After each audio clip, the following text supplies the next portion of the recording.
Hi friends, எல்லாருக்கும் வணக்கம். Welcome to Madhunisha vlogs. Friends, இன்றைக்கி என்ன வீடியோ பார்க்க போகிறீங்கன்னா, சண்டே என்னுடைய ஃபுல் டே ரொட்டீன் விலாக் தான் பார்க்க போகிறீங்க. வாங்க வீடியோக்குள்ளே போகலாம். இப்போ தான் நம்ம சேனலை ஃபஸ்ட் டைம் பார்க்குறீங்க அப்படின்னா ப்ளீஸ் மறக்காமல் லைக் பண்ணி நம்ம சேனலை சப்ஸ்கிரைப் பண்ணி வச்சுங்க. அப்போ தான் நான் போடுற கிராமத்து வாழ்க்கை என்னுடைய லைஃப் ஸ்டைல்லாம் உங்களை வந்து சேரும்.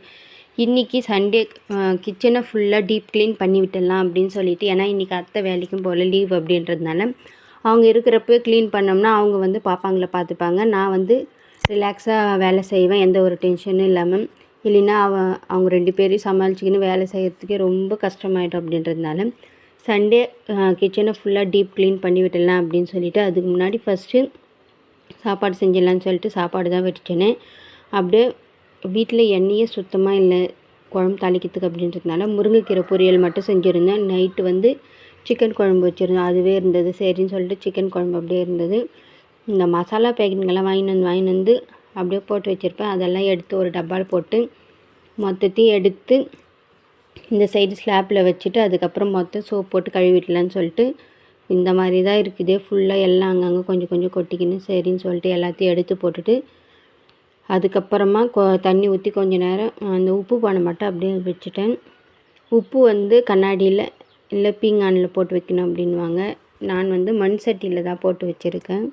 அதுவுமே ரொம்ப நாளைக்கு மண் சட்டி இருக்காது, அப்படியே அரிச்சாப்பில் ஆகிடும். சரின்னு சொல்லிட்டு எல்லாத்தையுமே எடுத்து வைக்கலான்னு சொல்லிட்டு இந்த கோதுமை ரேஷனில் வாங்கிட்டு வந்திருந்தது. சரின்னு சொல்லிட்டு அத்தையை புடச்சி வைக்க சொல்லியிருந்தேன். நைட்டு க்ளீன் பண்ணி வச்சுருந்தாங்க. எனக்கு புடைக்கிறதுக்கெல்லாம் தெரியாது அப்படின்றதுனால அத்தையை நல்லா சுத்தம் பண்ணி வச்சுருந்தாங்க. சரி, அதை எடுத்து பக்கெட்டில் கொட்டி வச்சுட்டு ஆடின்னு வரத்துக்கு ஈஸியாக இருக்கும் அப்படின்னு சொல்லிவிட்டு, அதுக்கப்புறம் இந்த தேங்காய் கொஞ்சம் இருந்தது. சரி, அதையுமே எடுத்துன்னு போய் வெளியே வச்சிடலான்னு சொல்லிட்டு அதையுமே எடுத்துன்னு போய் வெளியே வச்சுட்டேன். எல்லாத்தையும் எடுத்து வச்சுட்டு விம் லிக்விட் போட்டு தான் கழுவிருந்தேனே. ஃபஸ்ட்டு தொடச்சி தான் எடுத்துடலான்னு பார்த்துருந்தேன். அந்த அளவுக்கு எனக்கு மனசு திருப்தியாகவே இல்லை அப்படின்றதுனால லிக்விட் போட்டு மொத்தத்தையும் நல்லா கழுவிடலாம் அப்படின்னு சொல்லிட்டு எல்லா பாத்திரத்தையும், ஏன்னா வெளியே எடுத்துன்னு போய் வச்சா காக்காங்க துடுக்குன்னு சொல்லிட்டு இங்கேயே ஓரமாக வச்சுருந்த கிச்சன்லேயே மொத்தத்தையும் நல்லா கழுவி தள்ளிட்டு அதுக்கப்புறமா எடுத்துன்னு போய் கழுவுறப்போ மட்டும் போய் அங்கே எடுத்துன்னு போய் வச்சுக்கலாம் அப்படின்னு சொல்லிட்டு தான் இது பண்ணியிருந்தேன். மொத்தம் இந்த சைட்லலாம் கொஞ்சம் கொஞ்சம் எண்ணெய் பிசுப்பு எல்லாம் இருந்தது. அதுக்கப்புறம் இந்த ஜன்னல் டோரில் எல்லாமே இருந்தது. இது மர டோர் பெயிண்ட் அடித்து வச்சுருக்காங்க. இருந்தாலும் லைட்டாக தொடச்சி விட்டுலான்னு சொல்லிட்டு ஈர துணியில் மட்டும் தான் தொடச்சிருந்தேன். நல்லா தண்ணி ஊற்றியெல்லாம் கழுவல ஜன்னலை. இந்த கவுண்டர் டாப் மட்டும் நல்லா கழுவிடலான்னு சொல்லிட்டு கழுவிட்டு அதுக்கப்புறம் இந்த அடுப்புமே நல்லா 2-3 டைம் நல்லா கழுவி எடுத்துட்டேன். எப்போனா ரொம்ப நாள் ஆச்சு, ஏன்னா குட்டி பாப்பா வச்சுன்னு இருக்கிற குட்டி பாப்பா பிறந்ததுக்கப்புறம் கழுவில் அவங்க பிறந்த 1.5 மாதம் ஆகுது. சரின்னு சொல்லிட்டு சும்மா அப்போதுக்கப்புறம் லைட்டாக தொடச்சி மட்டும் விட்டுருவேன். சரி, இன்றைக்கி டீப் க்ளீன் பண்ணிடலாம் அப்படின்னு சொல்லிட்டு க்ளீன் பண்ணியிருந்தேன். ஏன்னா ஒரு மாதிரி ஜிகிடு வாசனை வர ஆப்பில் இருந்தது, எண்ணெய் பிசுப்பெல்லாம் இருந்து. சரின்னு சொல்லிட்டு தான் க்ளீன் பண்ணிவிட்டு சாம்பிராணி எல்லாம் போட்டு விட்டுடலாம் அப்படின்னு சொல்லிட்டு மொத்தத்தையும் தொடச்சி முடிக்கிறதுக்கே ஒரு 1.5 மணி நேரம் போல் ஆயிடுச்சு. அதுக்கப்புறம் இன்றைக்கி சாப்பிட்டதே ஒரு 11:45 ஆகிடுச்சு. அதாவது 12 மணிக்கிட்டவே ஆகிடுச்சு சாப்பிட்றதுக்கே. இருந்தாலும் நம்ம பசி தாங்கிக்குவோம், குட்டி பாப்பாங்க தாங்க வரலாம் அப்படின்றதுனால அவளுக்கு ஃபஸ்ட்டு சாப்பாடு வச்சுட்டேன். ரசம் கொஞ்சம் இருந்தது, சிக்கன் குழம்பு இருந்தது, முருங்கைக்கீரை பொரியல் மாதிரி பண்ணி வச்சுட்டேன். சரின்னு சொல்லிட்டு எல்லாத்தையும் தொடச்சி முடிச்சுட்டு ஓரளவுக்கு க்ளீன் பண்ணிட்டேன். இதுக்கப்புறம் ஒரு டைம் இந்த இதுவெல்லாம் எடுத்துகிட்டு கழுவி தள்ளிடலாம் அப்படின்னு சொல்லிட்டு எல்லாத்தையும் கழுவிட்டு இருந்தேன். எல்லாத்தையும் கழுவி முடிக்கிறதுக்கு 1.5 மணி நேரம் போல் ஆகிடுச்சு.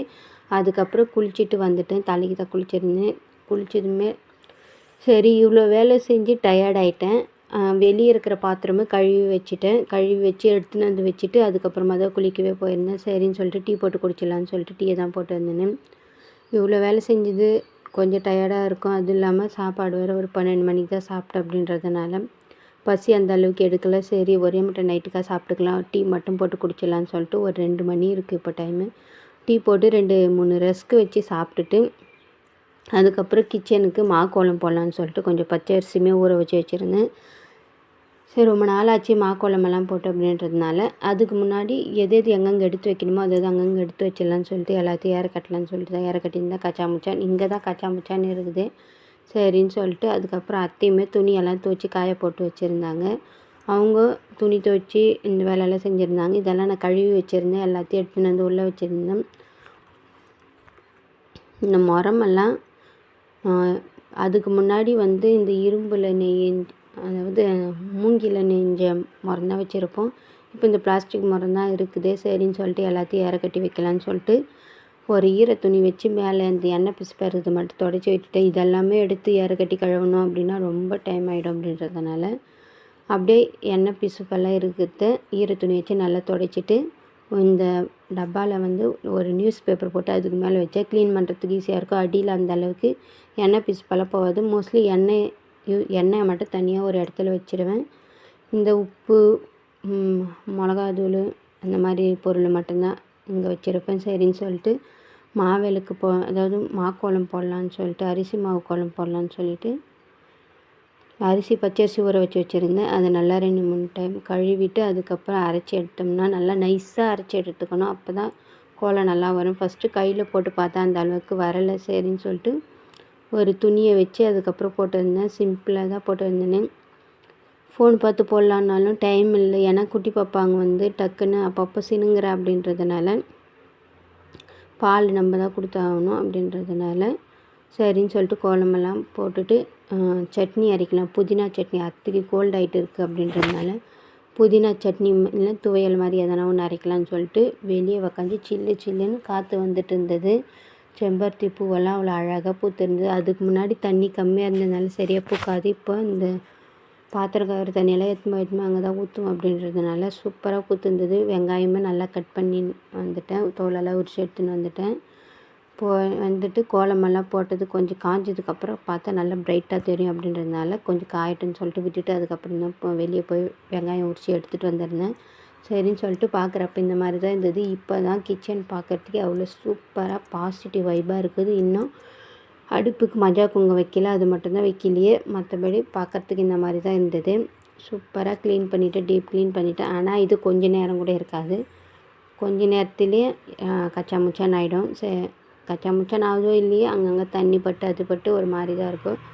இருந்தாலும் ஃபுல்லாக டீப் க்ளீன் பண்ணிவிட்டு இந்த கோலமெல்லாம் போட்டுட்டு பார்க்குறப்ப அவ்வளோ சூப்பராக இருந்தது. மனசுக்குமே ரொம்ப நிறைவாக இருந்தது. இந்த இடமும் நல்லா க்ளீன் பண்ணி எல்லாத்தையுமே அரேஞ்ச் பண்ணி வச்சுட்டு இப்படி தான் இருக்குது என்னுடைய கிச்சன். எப்படி இருக்குன்னு ப்ளீஸ் மறக்காமல் கமெண்ட் பண்ணுங்கள்.